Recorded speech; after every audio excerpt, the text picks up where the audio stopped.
Why? Why are you so attracted to the desert? There's nothing could possibly go wrong. Things could possibly go right. What exactly is it? None of you know what it is. I am not facing death. I run for him. I am not that person. That some kind of TV show that everybody sees but me. No, there is no TV.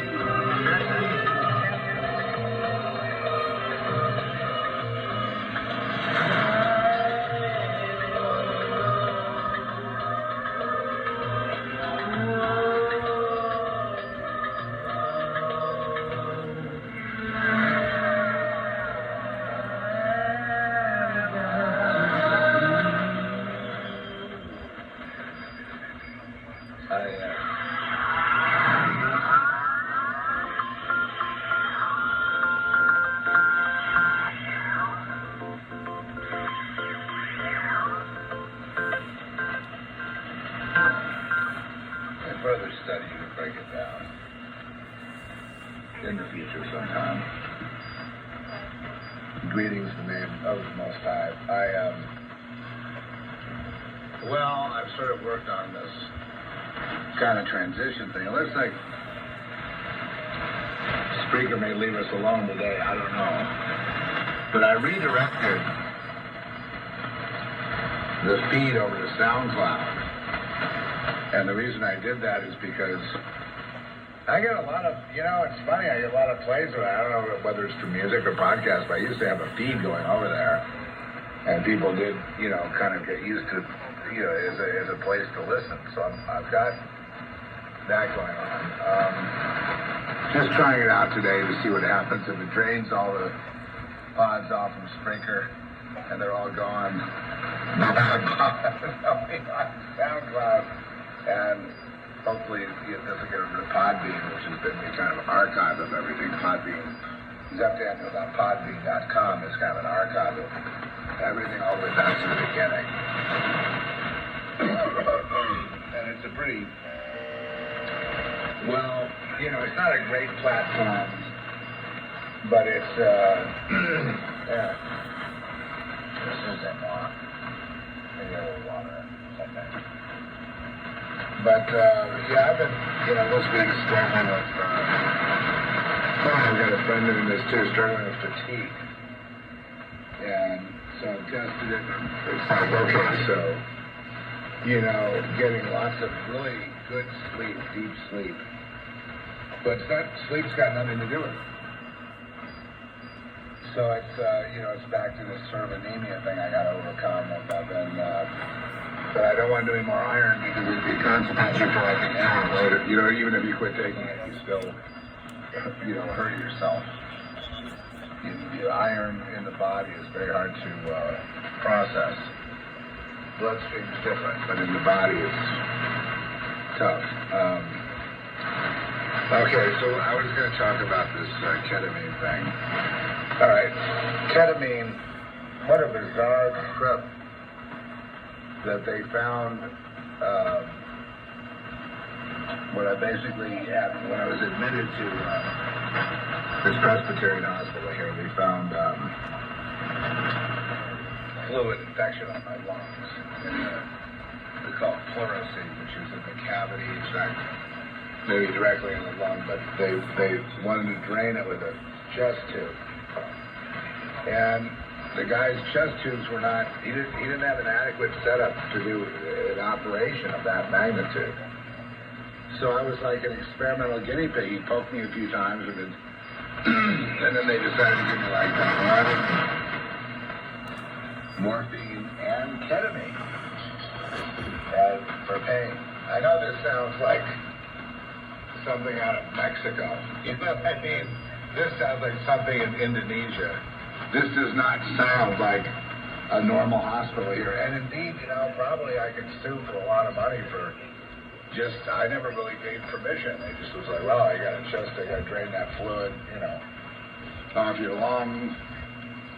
And then they had to transfer me to downtown where they did have a surgical bay, where the way it was supposed to be done was they go into surgery, they drain what they can with chest tubes that go in there, which are painful, so you have to have medication, anesthesiology, and then they have to do an operation to get certain pockets of the infection out that can't be gotten to through the chest tube.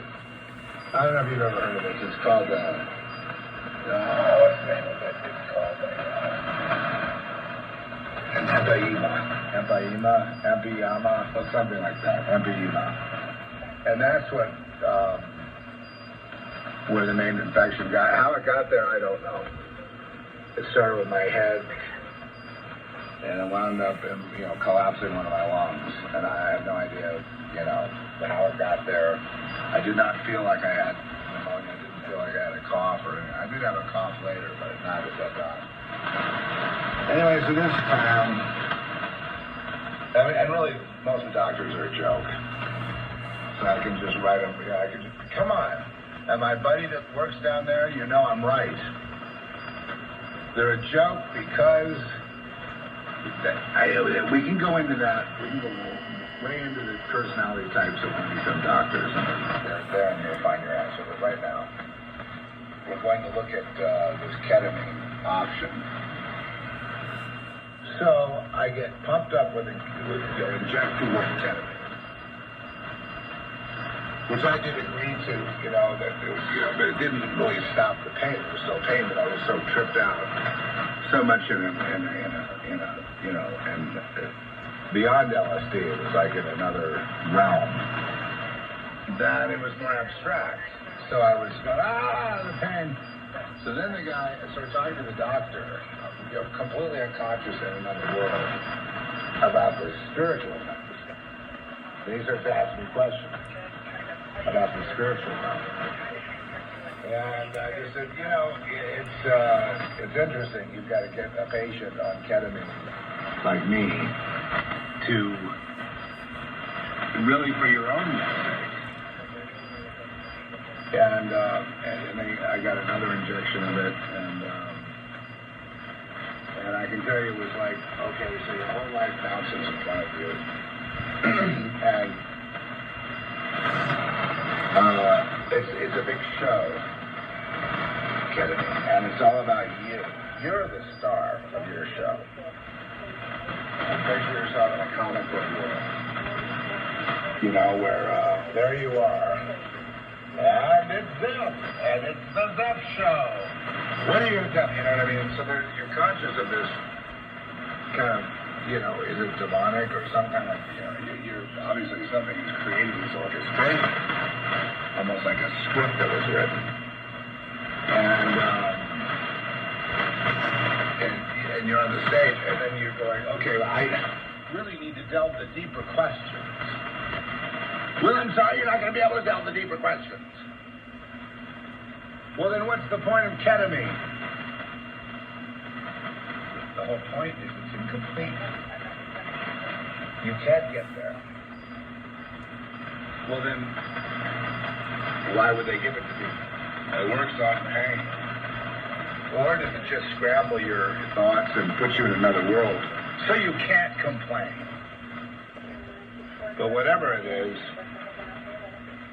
compared to morphine or Dilaudid, or a combination of all of it,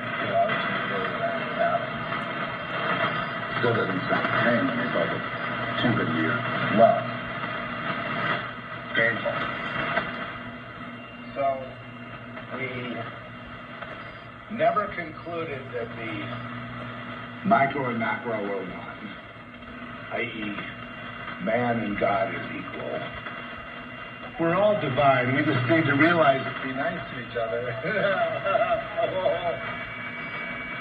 Yeah. Well, that ship sailed a long time ago. You can forget that bullshit. That's not what's happening. It's more like each of us is here on an individual journey, and within us we have a sinner and a saint. We have violence and peace. We are a collision of opposites. And when that spills out on other people, violence occurs. So the only peace that can come is through the transformation of the person within. You can't, there's not going to be this, get on the peace train, the world's going to be happy. I'll take you there to where Jesus is, then we'll all be happy. We won't be happy. We won't complete the journey. It's incomplete. The road doesn't go there. It's the yellow brick road. Basically, ketamine is the Wizard of Oz. You know, you end up looking for solves. You realize that right now there are treatments like here in town. Ketamine treatments for people that are alcoholics, depressive, suicidal, trauma, PTSD, you know, that's all is run ketamine. With a therapist, with a person there, you can get a false sense of security. But that person that's guiding you is lost, or they wouldn't sign up to be a counselor in the first place. You know, ka-ching, I win, okay? Right? You can't debate me. Don't even try. Go read a few books first. I'm sorry to act like that. Sometimes the hackles get up, but I have to, you know, I have to be really snide to the staff at the hospital because otherwise they would have dismissed me as some sort of experiment. Which how do I know they haven't?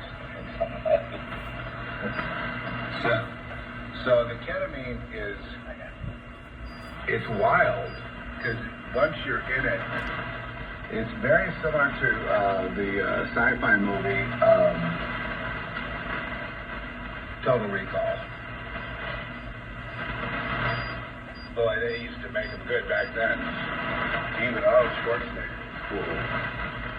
Not anymore, but he was then. But you know, like when he was on, when the trip had started.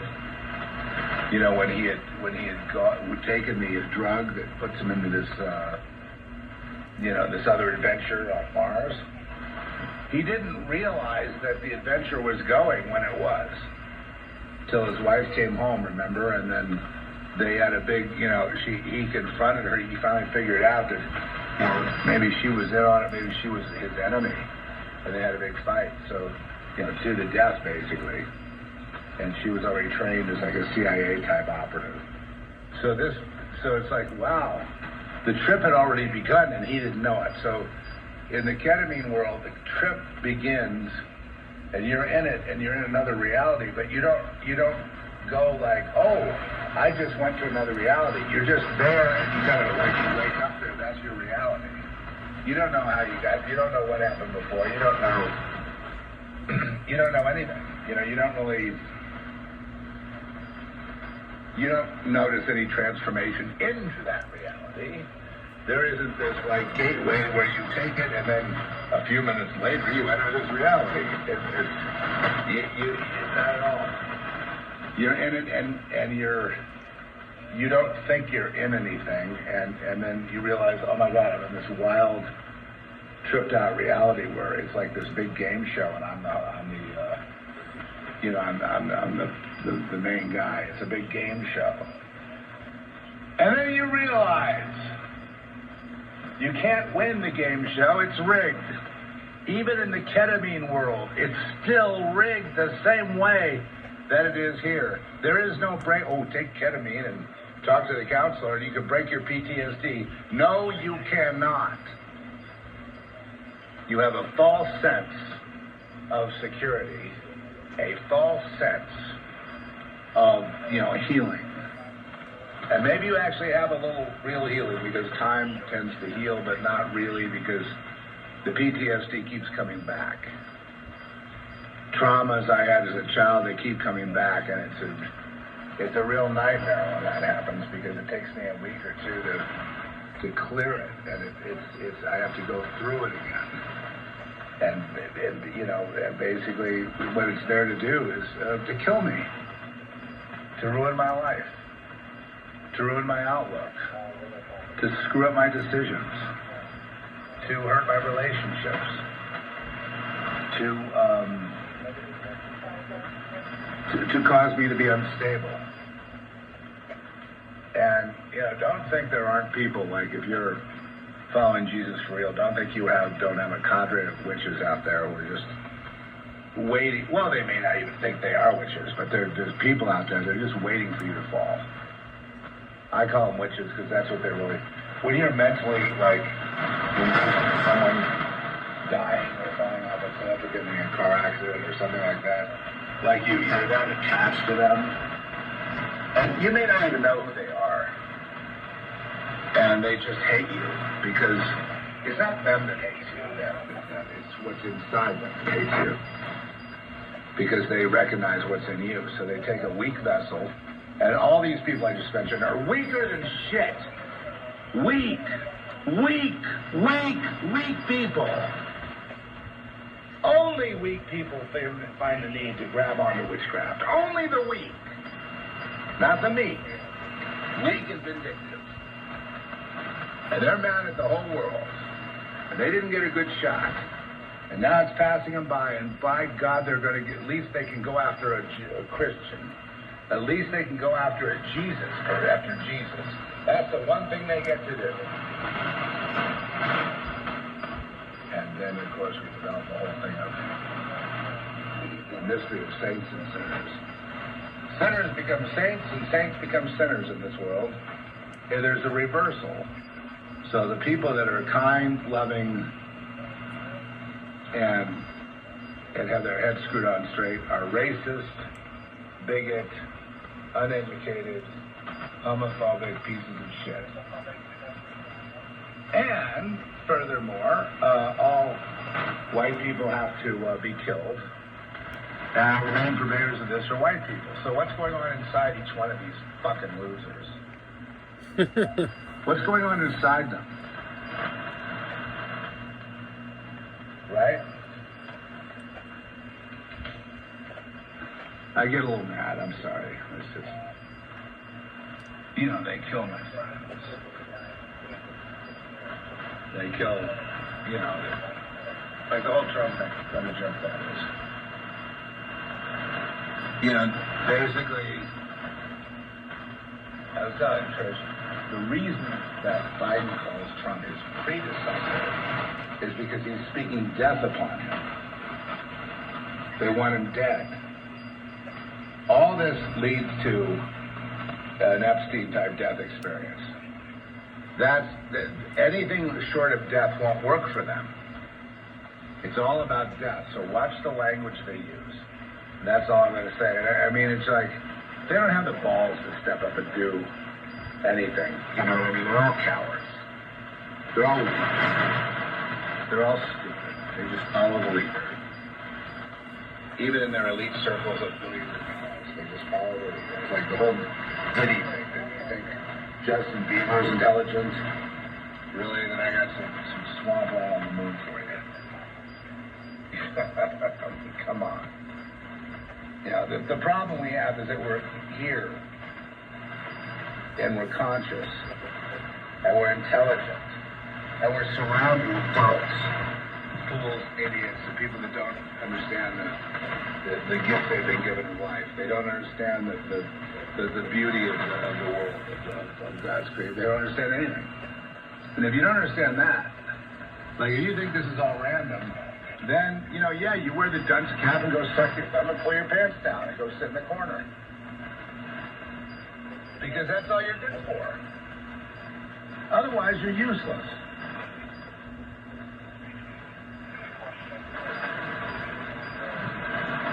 And they thought they were so tough, that they could conceal it in their rock lyrics, and their being cool, and their street smarts, and their street ways, and their, and tattoos, and chains, and fights, and gun battles, and gangster, and this and that. And it turns out that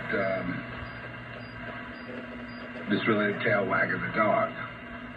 The intelligent ones are the people that realize the jeopardy and stupidity of being, shall we just say, very boisterous, very very bullying, very what is it to be cool? What is it nice when it starts?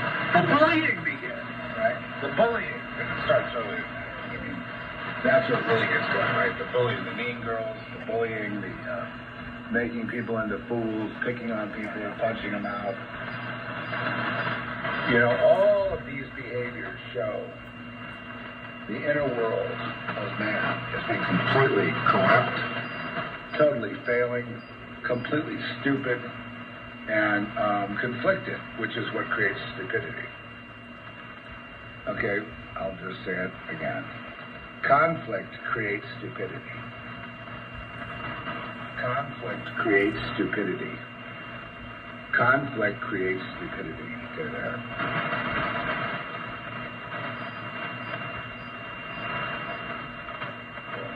Wait a second. No, there's no wait a second. It creates stupidity. So, it's further decided. When you're in conflict, you can't make a decision between this thing or that thing. You're conflicted. So, you act stupidly.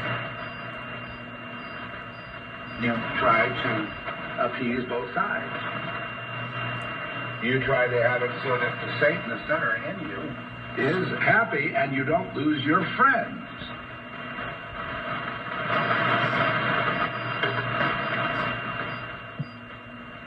Anyway, the war has become very defined now. And it's a heavy-duty war. Believe me, ketamine, their latest. I don't take any ownership. I went through it. These doctors just love to inject you with that shit. And when I went through the anesthesiology, we just went through a normal thing, and then they tried to kill me by leaving the mask on my head where I couldn't breathe. And they weren't going to take it off, except thank God for Trish being there and protesting and crying and screaming. And also others. And if they did kill me, it would be in a group. It would be no. You know what I mean? It wouldn't be able to be, oh, well, he died because the death rates are very high on the kind of surgery. So, you know, they could easily say, oh, well, he's 70 years old. What do you expect? Oh, yeah. Yeah. The idea that death cults hang out in hospitals. Didn't we find that out during COVID pretty explicitly? Well, they've always been there. I mean, the hospitals, just like, you know, kindergarten classes attract pedophiles, right? Hospitals attract murderers. Same thing. Same thing. Showing the inner nature of man. Yes, I don't know I'm in a death cult, but lots of people die in hospitals, and so that's the place for me. Oh, I'll act like I'm working hard to bring them back. God, you know, get the paddles out, you know. Let's revive that heart. Oh, sorry, he's passed. We did everything we could. Oh, thank you, Doctor. I see that you've done everything you could for my late husband. It was so devastating. He came down here for an appendectomy, and it turned out he died. But I know you did everything you could. You didn't count on the infection being there. Yes, sir. When you're sick, go to a hospital. Actually, that's the worst place you could go.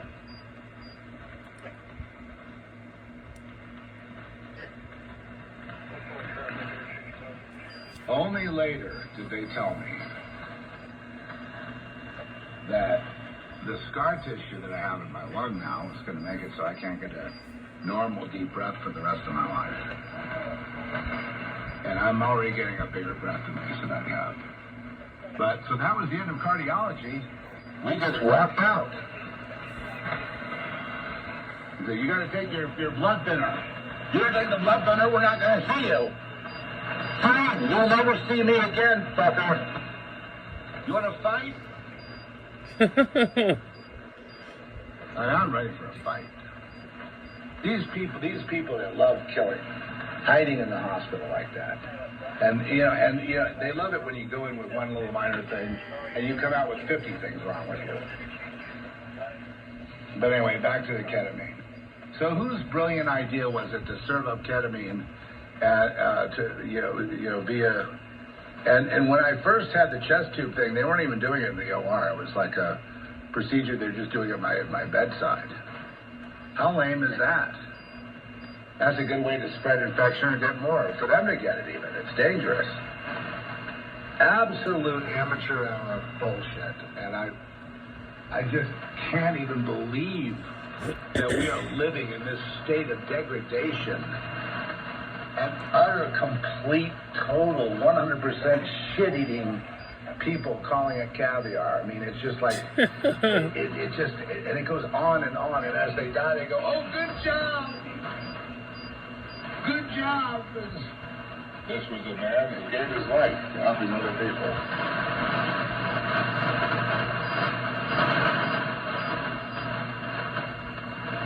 Anyway, so the ketamine is the other drug. I watched the 2020 movie Judy the other day. Judy Garland. Renee Zellweger. She won the Academy Award for Best Actress in 2020. Everyone was really consumed with COVID. I didn't watch many movies back then. I was too busy trying to research ivermectin, hydroxychloroquine, the use of proper use of steroid inhalers, and anything I could to prevent a cytokine storm. Thanks. I succeeded. Thank you very much. And then I failed with this. Anyway, they start off with Dorothy. Judy played Dorothy as a little girl. Little me. What was she, about 12, Joyce? 12-ish. And there was the set there, so you had a little bit rough, and then she was being handled by none other than Louis B. Mayer. That was like a slave. And, what a scumbag. And he was like torturing her. Basically, he and the little Louis B. Mayer plan for all his actors was to put them on speed. So she said, I want to be able to sleep. And she couldn't sleep because they kept dosing her up on speed and then torture her, saying, well, if you don't like it here, there's a million girls in the Midwest prettier than you that we could just bring in and replace you. And, he said, if you want to swim, they put in little hints without being explicit. You could come down to my beach house. Probably at the Malibu Colony, right? You can come down to my beach house. And you can swim all night, he said. Which to me was like really weird. Really weird. You know what I mean? Like, they didn't come out and say he's a pedo or anything like that, but they just, in the acting and the whole thing, it read like a confession.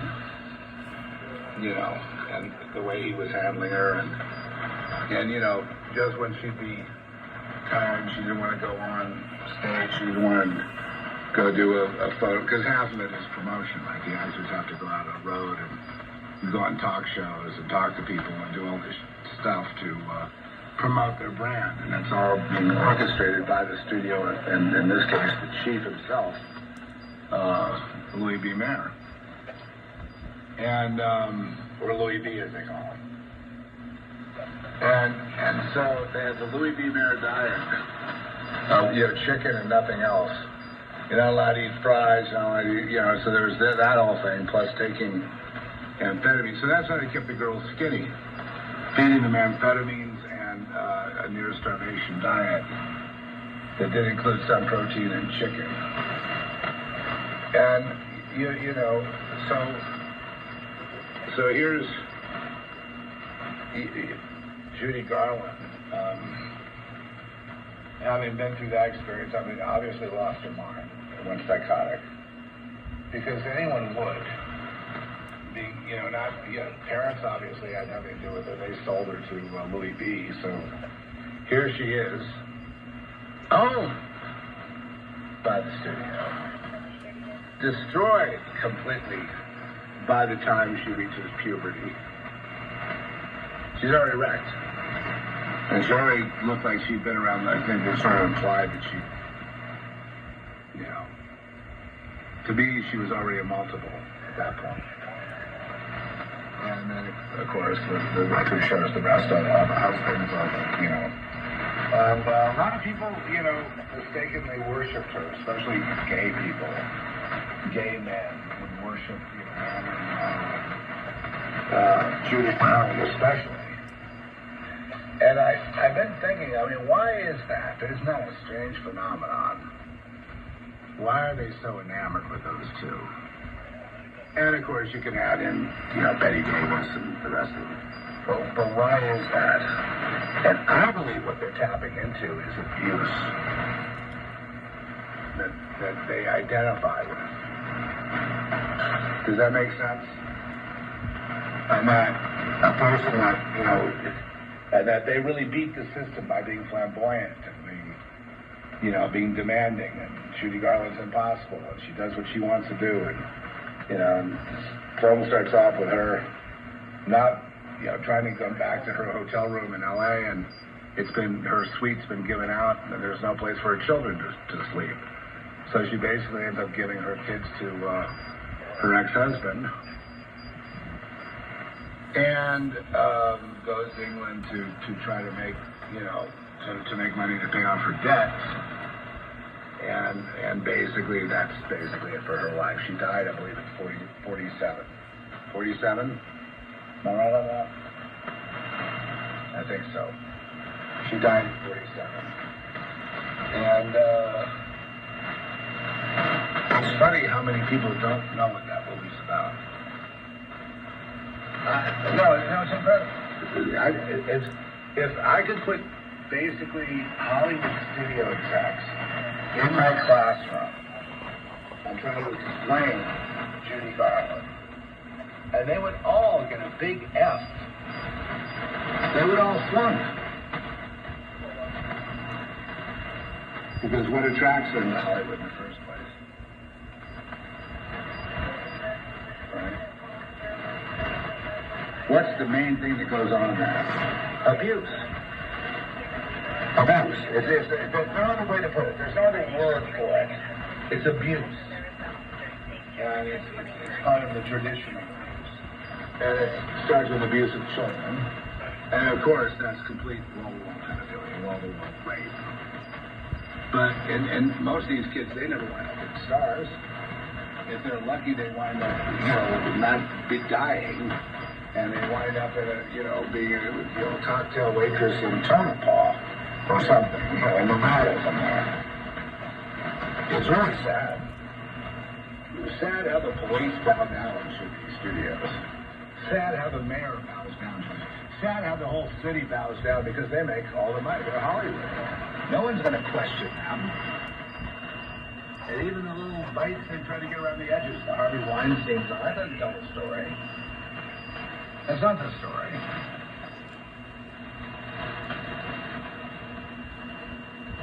So, The Wizard of Oz is basically, I liken it to a ketamine experience.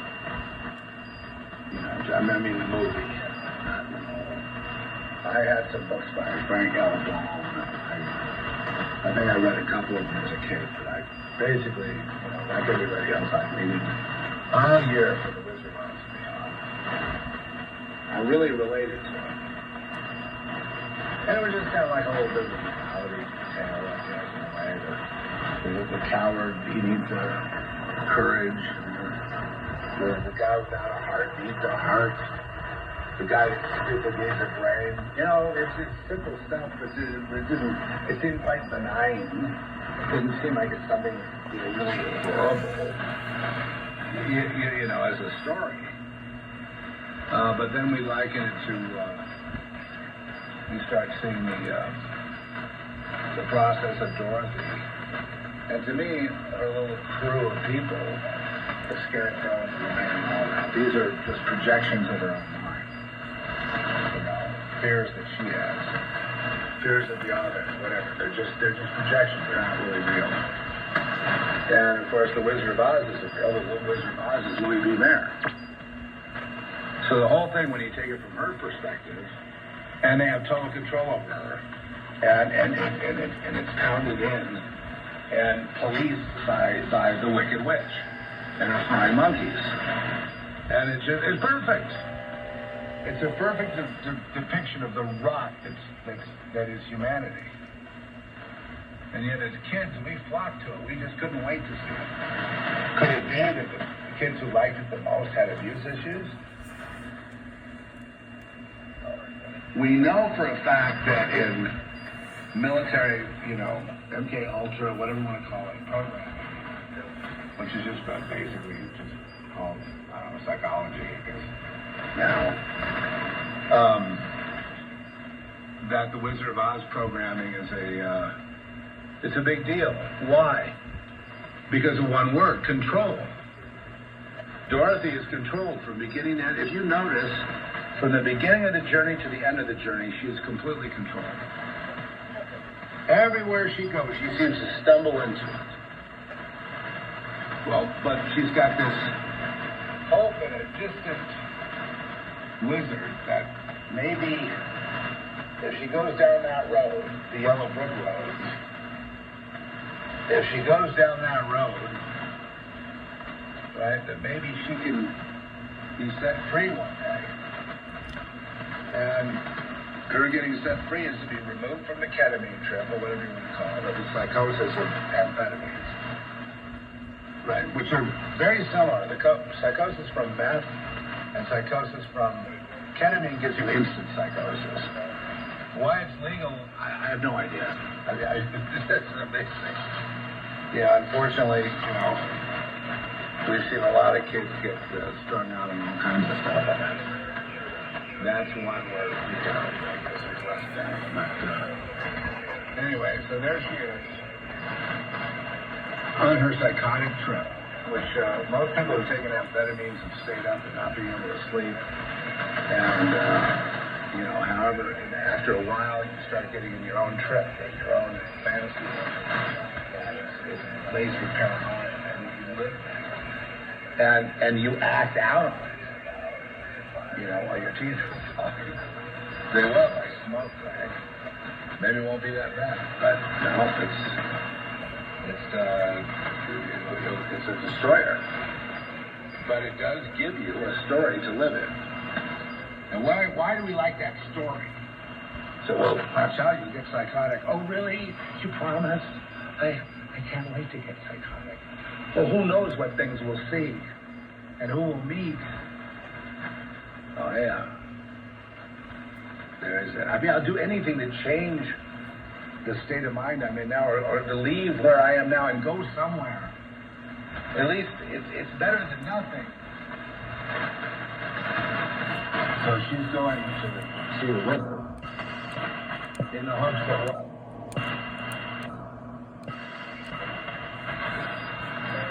That she can reaffirm home, that she will conform. She will obey Louis B. Mayer. She will take her speed on time. She will not eat anything but chicken. She will fuck whoever.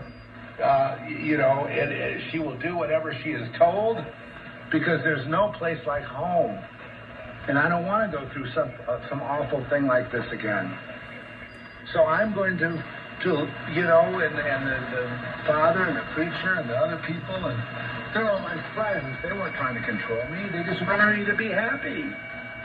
And I'm going to return that happiness now and knock all this rebellious stuff off. I'm happy right here at home. There's no place like home. No place. And whatever the rules are this time, I'm going to follow them, and they're going to be really proud of me.